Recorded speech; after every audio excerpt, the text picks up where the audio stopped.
حدیث میں آتا ہے ابن ماجہ کی چیپٹر نمبر 16 حدیث نمبر 219، جو اللہ کے رسول کہتے ہیں یا ابو در، تم اگر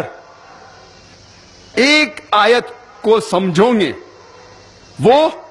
100 رکعت نفل سے بہتر ہے۔ اللہ کے رسول فرماتے یا ابو در، تم اگر ایک قرآن کی آیت کو سمجھو گے وہ 100 رکعت صلاح، نوافل صلاح سے بہتر ہے، اور ایک رکعت میں کم از کم سورہ فاتحہ تو پڑھنا چاہیے آپ کو، کم از کم 700 آیتیں ہیں۔ تو اللہ کے رسول فرماتے ایک آیت کو سمجھ کے پڑھنا، سمجھنا 700 آیت کی تلاوت کرنے سے بہتر ہے، 700 گنا صرف تلاوت سے بہتر ہے، اللہ کے رسول فرماتے ابن ماجہ میں، اور یہ صحیح حدیث ہے۔ ہم لوگ سے پوچھتے ہیں قرآن شریف کیوں نازل کیا گیا، تو لوگ کہتے ہیں جب اوپننگ سرمنی ہوتی نا، اوپننگ سرمنی آفس کی، تو قرآن شریف پڑھنے کا،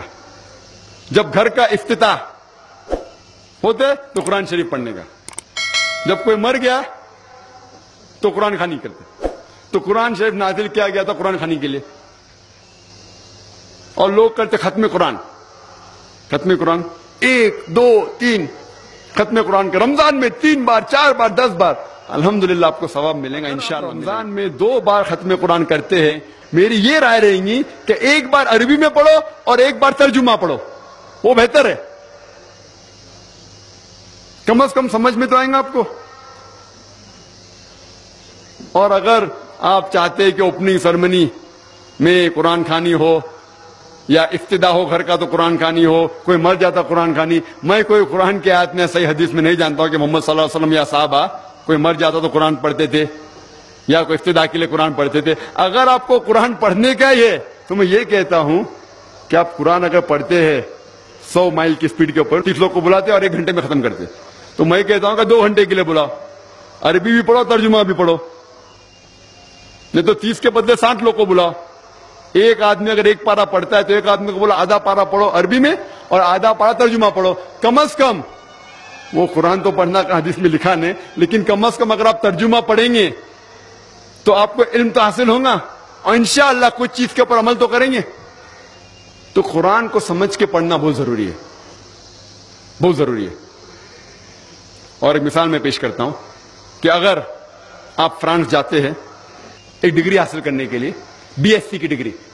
آپ فرینچ نہیں جانتے، آپ کلاس اٹینڈ کرتے ہیں، کلاس اٹینڈ کرتے ٹیچر استاد آپ کو پی دیتا ہے، پریزنٹ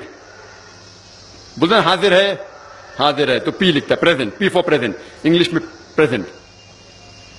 آپ پورا سال پریزنٹ رہتے، پی ملتا ہے آپ کو، آپ خوش ہے۔ جب ایگزامینیشن آتا ہے تو کوشچن پیپر، سوال کا جو پیپر ہوتا ہے وہ آپ کو فرینچ میں ملتا ہے، آپ کو فرینچ نہیں آتی،